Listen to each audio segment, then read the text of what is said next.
STEM, science, technology, engineering, and maths. These are the critical skills from the 21st century. Why? It has penetrated into the lives of everyone these days. So today, I have Pramugh. Pramugh is someone who has realized this is such an important skill set to have that he has brought engineering for kids from the US to Malaysia 3 years ago. So that was in 2016. So in the last 3 years, Engineering for Kids Malaysia has inspired about 650 kids between the ages of 4 to 12 and has indirectly inspired others for about, I think, around 180 children. So thank you for coming here today, Pramugh. Hey, glad to be here. Glad to be here. Always nice to chat with a friend. Fantastic. So how was your day today? What, was it, I think it was a bit difficult getting here from Tun Razak. So today was one of the atypical days. So I had to get into work early because I also had a meeting at the Engineering for Kids at the center. So I got into work quite early so that I could leave by about 3:30, which is helpful because there's no traffic at that time now. So why I was running a little bit late was I was coming from Sri Mas, which is where the center is.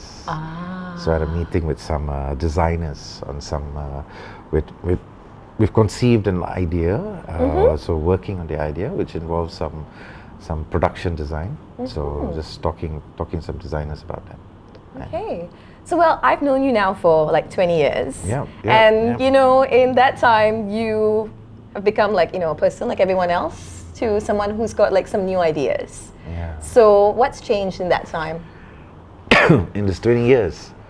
So when we met, we were all still very young, in our 20s. Just started working in corporate life, which was cool, exciting, had our own money, could buy stuff, drink too much, silly things. But once you go through different experiences, whether in your career, in life in general, with your friends, with your family, different things sort of impact you in different ways. So you kind of move differently from there on. So a lot of change. I've left investment banking, tried a few different things on my own, and gone back into finance. So now when you ask me how was it coming from Tun Razak, so that's my corporate job, day to day, but to pay the bills, while I still try and build this up to something that hopefully I can do more full time. Okay, so why engineering for kids? Maybe give us a bit more details around that.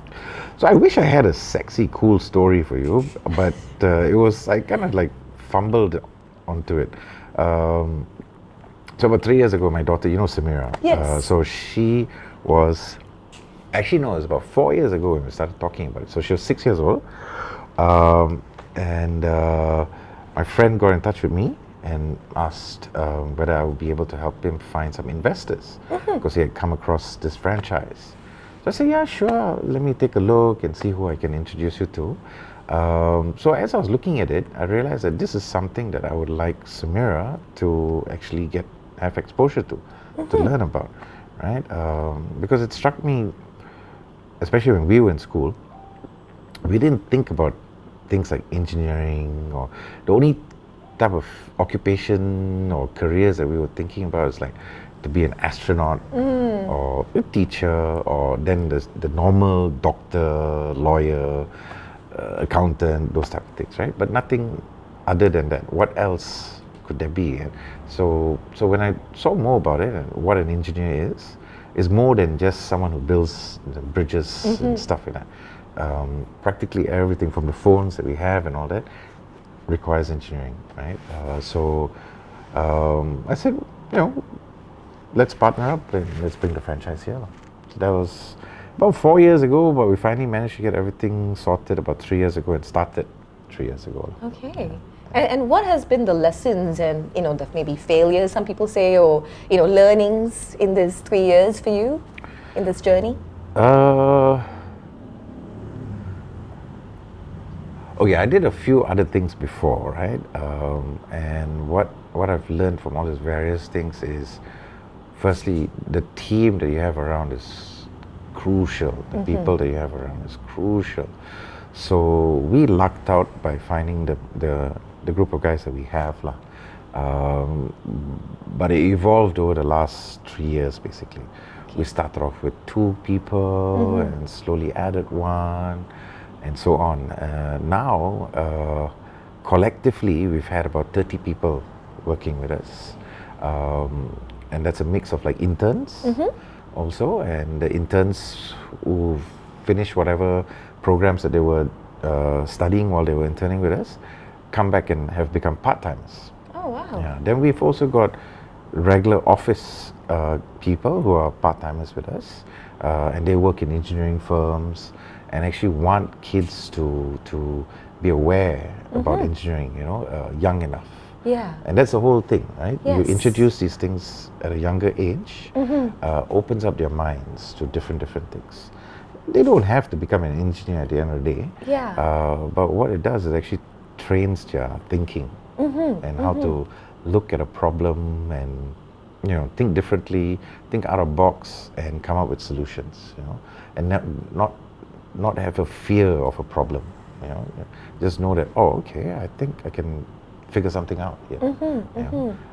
So if you start them at a younger age, through life you get thrown all kinds of things, right, that make it difficult for you. So it's just how do you handle everything. Yeah.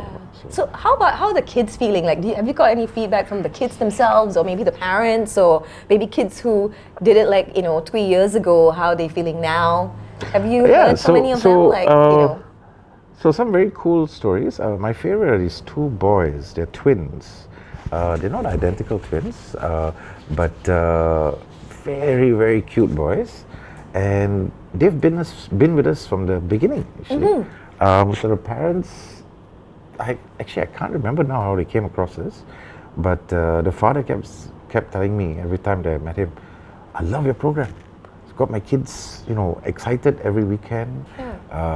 They now when they see something on the street, they say, I know how that works. They might not know exactly but they're like, I know how that works. There must be this and this, right? But 2 things out of 100 that they know about is already a start, right? As opposed to obliviously walking past things, not even thinking about how things work. So now these kids are now 6 years old, basically. So they started when they were 4. Yeah. So just recently we launched a contest, a nationwide contest. Okay. So we wanted to have a video to be able to help promote it. So they were in the young category, the 4 to 6 year old category. So we asked them, okay, just come by the center. We'll put all kinds of things on the table, from pencils, cardboard, you can draw, crayon, anything, Lego blocks, straws, ice cream sticks, everything. So mix of different things. Yeah. Come up with something, right? So the contest is called Make a Thingamajig, basically, Okay. right? So it's a Thingamajig Thinkathon. Yeah. Okay. So these 2 kids mix regular day-to-day materials with Lego and built a house on a plane. Wow. Right? And they're 6 years old. I know. They're 6 years old, and they presented it the way they present it and all that. And I think that's what. So when we say STEM and how STEM is important, right? Why? Because you and I, the type of employment, when we finished studying, the type of employment that we had, the options, the availability of employment and all that, very different from what these kids are going to have. Probably even accountants will become obsolete. Obsolete. That's why I don't do it anymore. Yeah, exactly. But people have to realize that, right? Because everything's can be done by some software, and it gets more. Even doctors. Robots. Yeah, right. So you just start telling them your symptoms, and by deduction, you'll be able to come up with 2-3 things. So the thing is, people shouldn't fear that. People should be thinking, how do I now make more out of it, right? Yeah. So a doctor, as a GP, can see a patient every 10 minutes on average, say call it 15 minutes. So how many patients can he see in a day, right? Whereas if he has some AI element, he can be seeing 3-4 patients at the same time, because while that's going on, right, he's actually physically with the one guy. Then he can actually, double, triple the number of patients that they see. Yeah. So actually, in that sense, you can reach out to more of the population. Yeah, you can have a bigger impact. What was previously inaccessible can now be accessible, right? So different things. Yeah. And like you've got quite a few things going on. You've got kids and a family and work and your corporate world work and then the engineering for kids. Yeah. How do you focus and be in the zone? While having all these different balls juggling. Oh, yeah. Don't forget, I got a kopitiam also. Oh, you have a kopitiam as well. Yeah. Okay, I don't know how many is that? Okay, anyway, yeah. So. Yeah. I don't know. Some days I just need to zone out lah. But essentially it's routine. A whole lot of discipline lah. So I try to wake up early enough, so at least when my youngest wakes up, I can spend some time with him. I used to have a bit of an exercise routine, which I lost. Now I need to get that back. Oh yeah, because I remember you playing football all the time. Yeah, so football, basketball, different things. Yeah. But that's always usually in the evening. So evenings now is gone lah. So now I've got to turn my timetable around and try and start doing something in the morning. Okay. So that at least your energy levels are still running at high speed lah.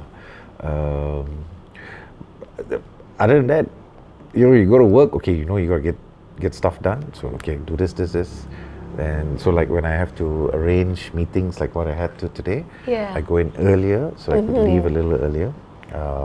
So you just juggle your day around a bit. Yeah. Unfortunately, there's one element that has to always suffer, and always the family lah. So but I'm lucky with the family that I have. You have a very supportive family. Yeah, exactly. So which is good. Which is good, very good. Yeah. But I don't spend enough time with them lah. So I need to spend more time with them. Hopefully soon lah. Hopefully soon. So for for anybody else out there who is like stuck in the corporate grind and maybe has some ideas and they don't really know what to do or are really scared, what's your words of wisdom for them? Words of wisdom. Wow. Big word, but just something inspirational. So everybody goes through, a stuck in the moment type of a feeling, right? Midlife crisis, or I don't feel like I'm doing anything fulfilling. Those type of feelings, right? Everybody goes through at different points in time in their life, and it's a function of so many different factors around their lives, right? Yes. So I think the way to go about it when you're having those thoughts, I'm not sure about what I'm doing, I want to do something else. Don't just do something else for the sake of doing something else, obviously, right? So like myself, I was like, okay, I know finance, some strategy. People will tell me, why don't you become a consultant and all this and that? So, but that's, again, I don't think I would have fun doing that. So I started thinking about, actually, that's the right word. What would I find fun? So kids, okay. I love, just being with kids, their energy levels, the crazy wacky things they say, and just having fun with them. So then you start thinking about all those things, right? Then, because ultimately what's got to see you through, we were talking about this, right? About how I feel, may not be everybody who feels the same way, that today's generation of kids don't see something through. to the end. Whether it's success or failure, right? Don't see something through to the end.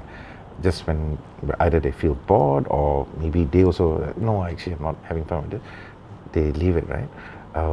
The most important thing is when you figure something out, stick to it. Because if you don't, right? How do you stick to it? You gotta have passion. You gotta have a passion for something. So kids, fun, a lot of passion behind it, right? Because you know you want to see it through. What is important about this is because if you don't, if it's easy to just, it's okay, I'll move to the next thing. If that's easy, you'll always move to the next thing and the next thing and the next thing before you see it through to fruition. You know? Yeah. So you gotta have that passion to be able to see something through. So don't be driven by, I just gotta do something different. I wanna do something different. No. Then, yeah, you'll flip-flop. Yeah, no, I totally resonate with that because I did do the flip-flopping and I think it was because I was doing something that was not really, I wasn't passionate about or, it wasn't aligned to my, key talents and that's why I was flip-flopping. But now that I'm in a, space where it's the right thing for me and I'm driven and passionate about it, so I think, it's really good advice. So now we're going to go to the rapid fire questions. Okay, rapid. Fire away. So fire away. So I know you love music.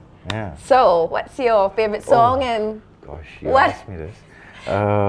What's my favorite song? Or do you have one or two songs that inspires you every day? Like one or two and why? Ooh. Tough question. Too many? Tough because it depends. So I've got a favorite song when I'm happy. I've got a favorite song when I'm stressed out. I've got a favorite song when I'm down. Okay, let's go with the favorite song to inspire you. To inspire me, to get me going.